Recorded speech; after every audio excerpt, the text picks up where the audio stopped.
আমার জিকিরকে নিয়ে যারা বিভিন্নভাবে সমালোচনা করছেন, তার মাঝে আমি দুটো দলকে আমি লক্ষ্য করতে পেরেছি।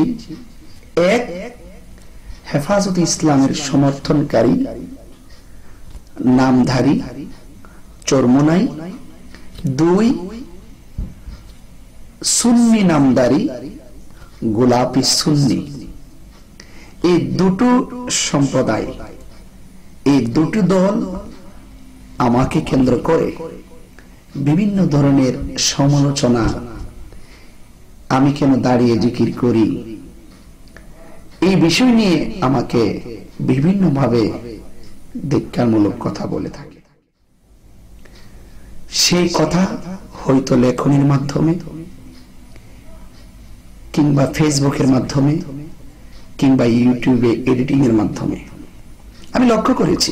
অনেক জিকির গুলো তারা জিকির কেটে সেখানে হিন্দি গান ঢুকিয়েছে, ছায়াছবির গান ঢুকিয়েছে, বিভিন্ন নর্তকীর গান ঢুকিয়েছে। ওরা কেমন ধরনের মুসলমান যারা একটি লোক দাঁড়িয়ে আল্লাহ আল্লাহ জিকির করবে আর সেই জিকিরটাকে কেটে দিয়ে গান ঢুকিয়ে দিবে, অশালীন গান ঢুকিয়ে দিবে। ওরা যে কিরকম মুসলমান আমার ভাবতে অবাক লাগে। ওরা কি একবার চিন্তা করলো না যে ওরা দাঁড়িয়ে করুক, বসে করুক, যেভাবেই করুক, কার জিকির করছে? আল্লাহর জিকির করছে। সে আল্লাহর জিকিরকে কেটে যারা গান ঢুকিয়ে দিয়েছে,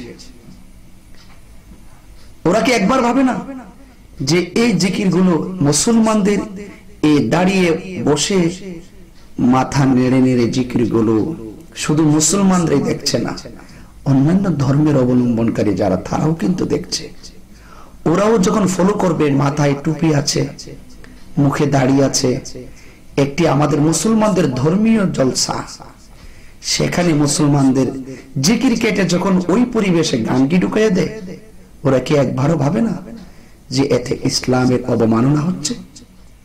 হয়তো বা ওই সমস্ত হেফাজতি এবং চরমোনাই যারা দাবি করেন, চরমনের ভক্ত মুরিদ যারা আছেন, ওরাই কিন্তু আমার জিকির গুলোকে নিয়ে বিভিন্ন ভাবে সমালোচনায় মেতে উঠেছে। আর তাদের কিছু চিত্র আপনাদের সামনে তুলে ধরে আপনারাই কম্পেয়ার করবেন।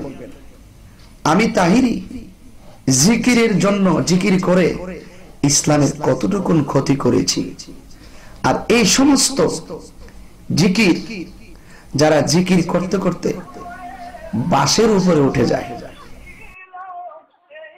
জিকির করতে করতে বাঁশের উপরে উঠে যায়,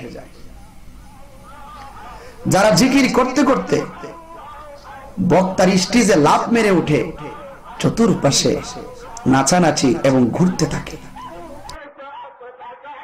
যারা জিকির করতে করতে বক্তার স্টেজে লাফ মেরে উঠে চতুর্পাশে নাচানাচি এবং ঘুরতে থাকে, ওরা জিকির করতে করতে একজন আরেকজনের উপরে লাফ মেরে গিয়ে পড়ে যায়।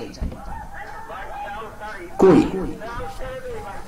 আমরা তো কোনোদিন এগুলো নিয়ে কখনো মুখ খুলি নাই, কিন্তু বাসের উপরে উঠে যায়, নাচতে নাচতে স্টেজে একজন আরেকজনের উপরে উঠে যায়, এইগুলা কি তাদের নজরে পড়ে না?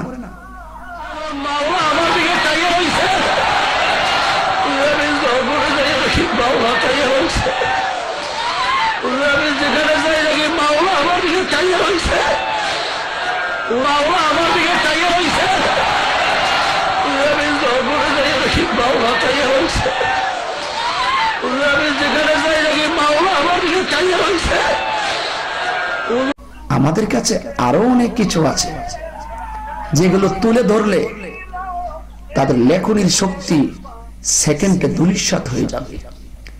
আমাদের কাছে আরো অনেক তথ্য আছে যেগুলো সমাজে তুলে ধরলে তাদের চাপা বন্ধ হয়ে যাবে। এই জন্য আমি বলবো, কাউকে মন্দ বলার আগে আগে নিজের দিকে তাকান, আর এটাই ইসলামের বাস্তব শিক্ষা। সুপ্রিয় দর্শক, আজ না হয় রেখে দিলাম হেফাজতে ইসলাম চরমোনাই, তাদের যে কোরআন সুন্নাহর বহির্ভূত অনেক কর্ম আমাদের হাতে ফাইল করা আছে, আজ রেখে দিলাম। হ্যাঁ, তবে অচিরেই সুন্নির নেম প্লেট ব্যবহার করে যারা গোলাপি সুন্নি সেজে সুন্নিয়তের ক্ষতি করছেন, ইসলামের ভাবমূর্তিকে নষ্ট করছেন, তাদের কর্ম আমাদের কাছে ফাইল করা আছে।